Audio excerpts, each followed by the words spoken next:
first nagkailami ni Sheena sa during sa college days. Katod na first na ko pag eskwela jud dito sa NCMC. One of my friends nag-invite me sa murag barbecue-hanan dito, gi-introduce ko ni Sheena. And during ato talk me gamay. Dayon wala lang, nag-develop din yung feelings na yana.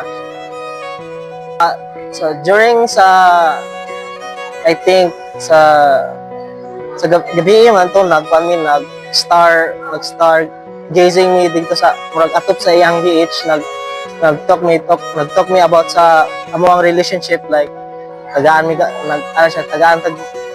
hatag og time, like ningsugot siya nako during sa exam time namo.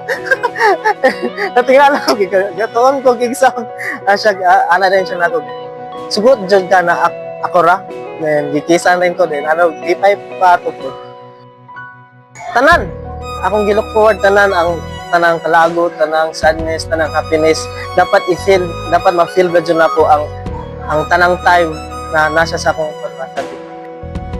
Love! Married na dyan. Wala dyan na ka-expect kami. So, salamat dyan sa imong time na ako. Salamat dyan sa pagwan sa imong sacrifice. Salamat dyan tanan.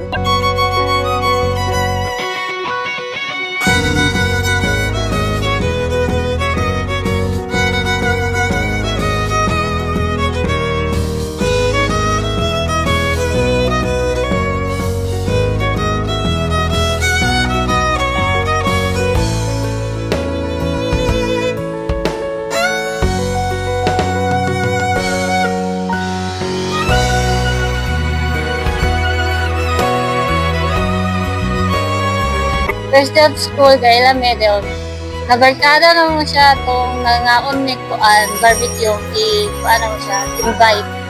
Then ako gen-bet niya, nag-isugok ako sa kong barkada. Itong galanta make shooting star. Sapot sa board na.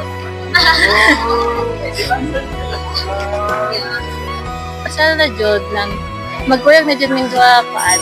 Together na jud, wala tayo lain.